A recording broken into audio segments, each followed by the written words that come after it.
Bluetooth ఇది వాడరా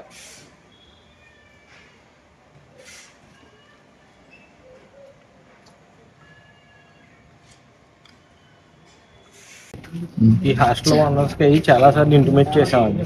already వీళ్ళకి చెప్పి మనం చెప్పిన తర్వాత కూడా బళ్ళన్నీ అడ్డంగానే పెడుతున్నారండి. డైలీ వాళ్ళకి హెచ్చరించినా కానీ వాళ్ళ బళ్ళన్నీ ఇక్కడ మన గేట్ ముందు పెట్టి ఉంచడంతో మనం సీటు చింపామని చెప్పి వాళ్ళు వచ్చి మీదకి వచ్చి దౌర్జన్యంగా కొట్టారు. 20 మంది నుండి 30 మంది వచ్చి 20-30 మెంబర్స్ దాకా వీళ్ళు ఇష్యూ సాల్వ్ చేసుకోవాలని చెప్పేసి గేట్ వేసేసినా సరే ఆ గేట్ బదలు కొట్టుకుని మరీ లోపలికి వచ్చి గోడల మీద చదివి ఇంకా మొత్తం లోపల దాకా వెళ్ళిపోయి ఇష్టం వచ్చినట్టు కొట్టేశారు.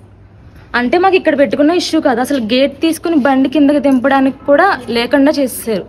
అందుకని ఆయన అట్లా చేయాల్సి వచ్చింది. ప్రతి డే ఇన్ఫార్మ్ చేస్తూనే ఉన్నాము, కానీ ఎటువంటి మార్పు లేకుండా కంటిన్యూస్ అట్లానే పెట్టేయడం వల్ల మేము ఇష్యూ అలా సీట్ చింపడం జరిగింది. దానికి వాళ్ళు చంపేసేదాకా కూడా వచ్చేసారు లోపలికి. 20-30 మంది కలిపి హాస్టల్ అందరూ కలిసి వచ్చి చాలా దారుణంగా బిహేవ్ చేశారు. ఆల్రెడీ వాళ్ళ వల్గర్నెస్ గురించి అన్ని చాలాసార్లు ఇన్ఫార్మ్ చేసాం, కానీ ఎప్పుడూ రెస్పాన్స్ లేదు. రీసెంట్గా మన ఇష్యూ అయినప్పుడు కూడా మమ్మల్ని పోలీసులే పెట్టుకోమన్నారని కూడా చెప్పారు వార్డెన్.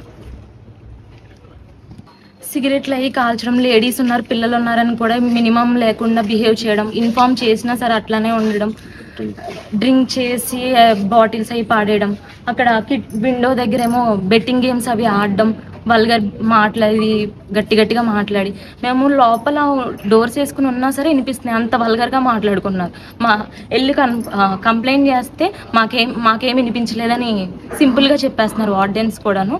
మాకైతే ఇక్కడ కంపల్సరీ ఇష్యూని సాల్వ్ చేస్తారని అనుకుంటున్నాము. పోలీసులు స్పందించి వెంటనే చర్యలు తీసుకుని ఇక్కడ హాస్టల్స్ రిమూవ్ చేసేయాలని కోరుకుంటున్నాం. మేము ఎప్పుడు ఇలాగే దారుణంగా ఎప్పుడు పెడతారు, మార్నింగ్ నైట్ అని ఏముండదు.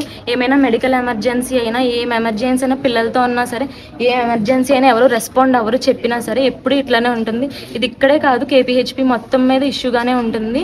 వెంటనే దీనికి స్పందించాలి. ఏదైనా మెడికల్ ఎమర్జెన్సీ అయ్యి మా ప్రాణాల మీదకి వస్తే ఎవరిది రెస్పాన్సిబిలిటీ? ఇలా ఉండటం వల్ల చాలా ఇబ్బంది అవుతుంది. దీనివల్ల మేము చాలా స్ట్రగుల్ అవుతున్నాం. ఇది పోలీసులు, మీడియా ప్రతినిధులు మొత్తం అందరూ కలిసి దీన్ని సాల్వ్ చేసి ఏ ఇబ్బంది లేకుండా దీనిపైన తగు చర్యలు తీసుకుని ఇబ్బంది లేకుండా చూడాలని మా హస్బెండ్ ఇంకో ఐ దగ్గర కొట్టారు. బాడీ మొత్తం కూడా ఎక్కడ పడితే అక్కడ బైక్స్ మీద అది పడేసి మరీ కొట్టారు. వెనక షర్ట్ అన్ని చింపేసి ఎలా పడితే అలా లాగేసి ఇటు పడితే అటు పడేశారు. మా బ్రదర్కి ఏమో ఇక్కడ ఇంజూరీ అయ్యింది.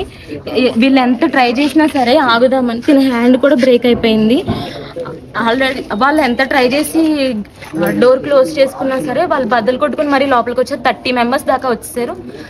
హాస్టల్ వార్డెన్స్ కూడా ముందుకు వచ్చి ఎవ్వరిని ఆపలేదు.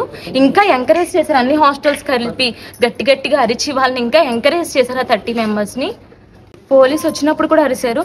ఈవెన్ వీళ్ళు అదేంటి పోలీస్ స్టేషన్కి వెళ్ళిపోయాక కూడా చాలా గట్టి గట్టిగా అరిసి చాలా న్యూసెన్స్ చేశారు. వెళ్ళిపోయాక కూడా మీరేం పీకుతారు, మీరేం పీకలేరు, కంటిన్యూస్గా ఇదే ఇష్యూ ఉంటుంది, ఎవరు ఏం పీకలేరు, పోలీసులు కూడా పోలీసులే పర్మిషన్ ఇచ్చారు అన్నట్టుగా చెప్పారు. వార్డెన్ అయితే వచ్చి పోలీస్ పేరు చెప్పి మమ్మల్ని భయపెడదామని చూస్తున్నారు.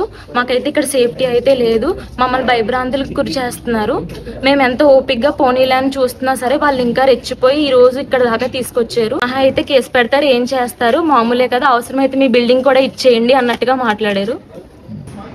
కొట్టారయ్యా పాపం భర్త, అందరికీ కొట్టారు.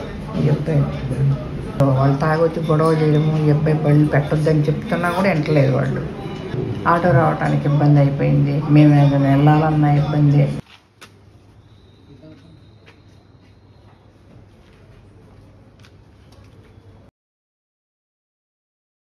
Please subscribe BCN channel. Please subscribe BCN channel. ఇందులో మీకు కావాల్సిన అన్ని రకాల హంగులు ఉంటాయి. Hi, this is MM Sri Lanka. Please subscribe to BCN channel.